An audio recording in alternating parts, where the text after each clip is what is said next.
नमस्कार मित्रो, पुन्हा एकदा माझ्या चॅनल मध्ये मी तुमचं स्वागत करतो। आणि मित्रो, जसा पूर्व मोसमी पाऊस झाला आहे तेव्हापासून शेत जमिनीची मशागत वगैरे करणे आणि त्याच्यानंतर पेरणी करणे अशा सगळ्या गोष्टी सुरू झालेल्या आहे। आणि माझ्याकडे रोहितचं ऑटोमॅटिक पेरणी यंत्र आहे।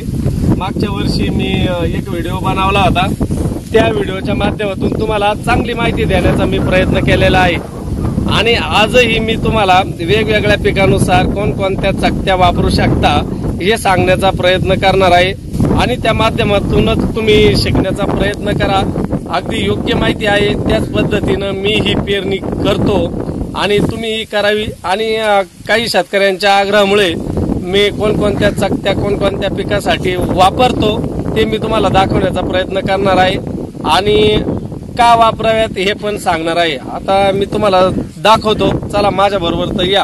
हे जे पेरणी यंत्र आहे याच्यात साधारणपणे खाली जर तुम्ही दाते बघितले तर दात्यामध्ये अंतर आहे 21.25 इंचचं अंतर आहे। कारण ही जी फ्रेम आहे या फ्रेमला जर तो पुढचा पेरणीचा दाता जर कडायला लावला तर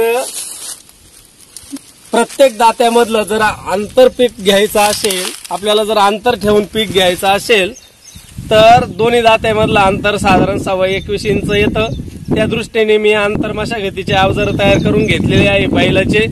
तर एकदम व्यवस्थितरित्या सगळं जुगाड वगैरे केलेलं आहे। पण आता बऱ्याच शेतकऱ्यांना प्रॉब्लेम होता की चकत्या कोणत्या वापराव्या, हे तर लक्षात आलंय ना। हे 9 दाती यंत्र आहे आणि याच्यापैकी 5 दाते मी वापरतो। तर तुम्हाला आता मी चकत्या दाखवतो,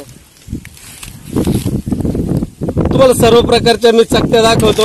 हे बघा, मक्का पेरायला बऱ्याच लोकांना प्रॉब्लेम येतो। आता या वापरलेल्या आहे म्हणून आणि त्या औषधामुळे त्या लाल झालेल्या आहे। तर ही जर समजा गोल मक्का असेल, आता सध्या मी गोल मक्कासाठी असलेल्या चकत्या वापरलेल्या आहे आणि 5 खाच्याच्या वापरलेल्या आहे। जेव्हा पहिली बी पडल्यानंतर पुन्हा चक्कर होऊन पुन्हा पहिली बी पडते तेव्हा 4 फूट अंतर गेलेलं असतं मशीन आणि 4 फुटामध्ये 5 बिया पडतात। म्हणजे सर्वसाधारणपणे 10 इंचावर बियाणं पडतं आणि ते एकदम योग्य पद्धतीनं पडतं। ही गोलची आहे। मक्कासाठी तुम्ही जर सिजंटा ॲडव्हान्टा वगैरे असे बियाणं पेरत असाल तर 5 खाच्यांची चकती वापरा। त्याच्यानंतर जर तुम्हाला अजून दाट मक्का हवी असेल तर 8 इंचावर तुम्हाला जर मक्का लावायची असेल तर तुम्ही 6 खाचेची वापरा। त्याच्यानंतर ज्वारी, मूग, उडीद याच्यासाठी सेपरेट येते आणि ती साधारणपणे 16 खाचेची असते। त्याच्यानंतर ही सोयाबीनची आहे, सोयाबीनची 18 खाचेची आहे आणि प्रत्येक वेळेस तुम्ही 48 इंच अंतर गृहीत धरा हे सगळ्या चकत्यातलं बी पडल्यानंतरचं। त्याच्यानंतर भुईमुगासाठी जी आहे 12 खाचेची भुईमुगाची आहे। त्याच्यानंतर बाजरीची जी आहे ती 16 खाचेची आहे। अशा प्रकारे आपण वेगवेगळ्या पिकांसाठी वेगवेगळ्या चकत्या घ्या आणि त्या चकत्या वापरा आणि 1 बाय 1 वर चकती टाका। त्याच्यामुळे तुमची जे पिकं तुम्ही पेरताय त्या पीक पेरणी विशिष्ट अंतरावर म्हणजे 21.25 इंचावर होऊ शकते। तर अशा प्रकारे तुम्ही फॉलो घ्या। आणि आणखी एक गोष्ट मी तुम्हाला सांगेन की अपघाती होऊ शकतो आणि अपघात झाल्यानंतर काय होतं ते पण मी तुम्हाला सांगतो। आणि मी तुम्हाला अपघात तो होईल असं का म्हटलो की पेरणीमध्ये आपण ड्रायव्हर असेल ट्रॅक्टरचा, समजा शेतकरी असेल तर तो फ्लो मध्ये असतो की आपली पेरणी लवकरात लवकर व्हायला पाहिजे आणि योग्य रीतीने व्हायला पाहिजे। माझ्या बाबतीत एक अपघात घडला। सोयाबीनचं बी पेरत असताना काय झालं की चुकून एका ठिकाणी हे संपूर्ण मातीमध्ये सोडलं गेलं माझ्याकडून आणि काय झालं, हा चैन कव्हरच्या आतून मातीमध्ये जाऊन ही चैन लॉक झाली आणि मी पेरतच राहिलो। तर पेरत राहिल्यानंतर काय झालं की हे चाक फिरायचं बंद होऊन गेलं आणि मी तर स्प्रिंग देखील वापरलेली होती। ही स्प्रिंगचं वर्किंग अशी चालते, जेव्हा तुमच्या या चाकाखाली ढेकळ दगड वगैरे येतो तेव्हा हे असं वर्किंग करतं आणि पुन्हा या स्प्रिंगच्या टेन्शनमुळे ते आपल्या जागेवर पुरवत होतं।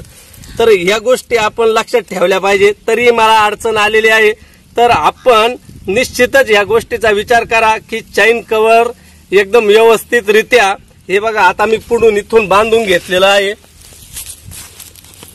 येथे नट असतो, पण हा जो आतला चेन कव्हरचा एक भाग असतो तो समजा तुटक जर राहिला तर इथून माती आतमध्ये जाऊन ही चेन संपूर्ण लॉक झाल्यानंतर संपूर्ण फंक्शन पेरणी यंत्राचं बंद होऊन जातं. तर या गोष्टीकडे आपण लक्ष दिलेलं पाहिजे. मित्रांनो, तुम्ही माझ्या पाठीमागं पाहताय ना की माझी पेरणी कशी चालली आहे. मी पाठीमागं माणूसही ठेवतो, बी व्यवस्थित पडतंय का नाही पडत आहे.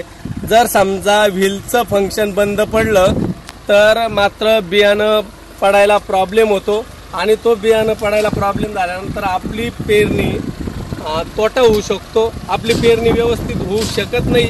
याच्याकडे लक्ष देणं गरजेचं आहे. नवीन तंत्रज्ञान जेवढं फायदेशीर आहे, जर आपण काळजी नाही घेतली तर आपल्याला त्याच्यातून तोटा सुद्धा होऊ शकतो. ही एक गोष्ट लक्षात ठेवा. पेरणी करणारा ड्रायव्हर अनुभवी आणि उच्च गुणवत्तेचा असला पाहिजे, कारण पेरणीमध्ये ट्रॅक्टर वळून आणताना जे 2 तासामधलं जे अंतर असतं ना ते योग्य रीतीनं सुटलं पाहिजे.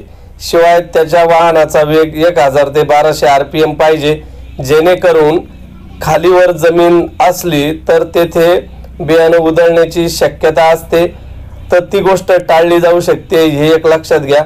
आणि वेग यापेक्षा जास्त नको, त्यामुळे एकदम व्यवस्थित अंतरावर पेरणी होते आणि आपलं पीक व्यवस्थितरित्या उगवतं. त्या व्यतिरिक्त जेव्हा आपण ट्रॅक्टर चालवत असतो तेव्हा आपलं टायरकडे तास किती सोडावं याच्यासाठी आपण लक्ष ठेवलं पाहिजे.